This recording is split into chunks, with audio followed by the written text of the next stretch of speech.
Hi, my name is Jessica Rinks, and welcome to the Forest Park Mini Farm. It's a quarter-acre of property that I've rented from my local town, and basically the purpose is to use property that was just sitting here as grass and to grow food for people. I have a small CSA share, and I also sell at the farmers market in town. So that's how people get access to all the food that I'm growing here. It's midsummer here at the mini farm, and as gardeners will know, the tomatoes are starting to get big, and we need to do something to support them so they don't fall over. Today I'm going to show you one technique called the Florida weave method. You're going to need stakes.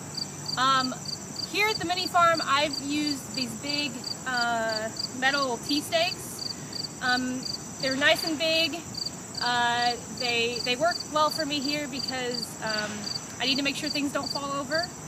But at home, you can also easily use wooden stakes like this, or maybe even bamboo. You just need something that you can use as a stake that's going to be somewhat secure when you put it into the ground. I also wanted to mention that if you're using the big T-posts, a great way to install these, instead of using a rubber mallet, is to buy one of these T-post drivers.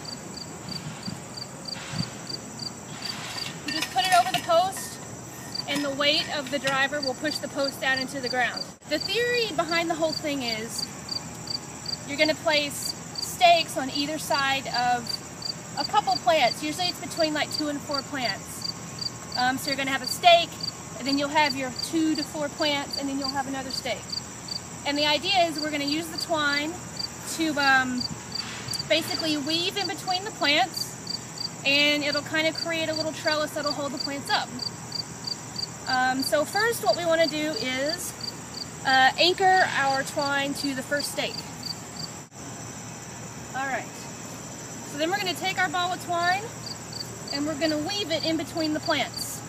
Stake, we're just going to wrap it a couple times. You want to keep it taut. Then we're going to go back, and this time we're going to go on the opposite side of each plant.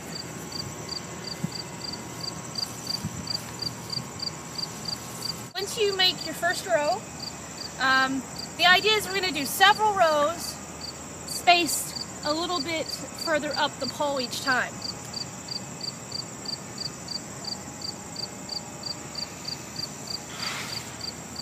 So I've wrapped my string maybe about, 3 inches further up the pole, and then we're going to go and do our weave again. So this little guy is probably not going to get any more weave today because he's so small, but let's go ahead and do these guys some more.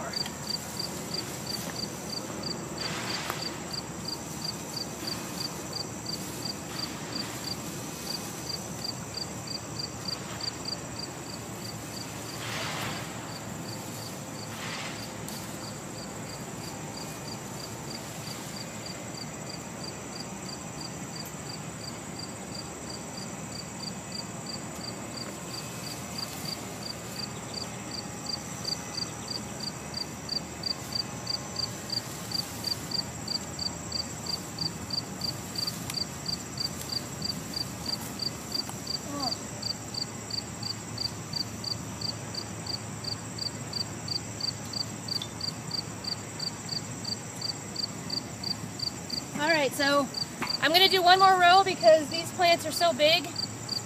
They're still flopping over, so our weave isn't exactly doing its job yet, which is fine. Ideally, you would do this when your plants are very small, like this guy, because it's going to be a lot easier, and your plants are going to end up being a lot straighter in the long run. Alright, and now we're going to be done with these tomatoes for now. As they grow taller, you'll want to come back and put in more rows of twine, moving up the pole as the tomatoes get taller. Alright, so after you do your weaving, you may want to come through and do a little adjustments. Make sure that all the tomato, the pieces of the tomato are coming up through the weave.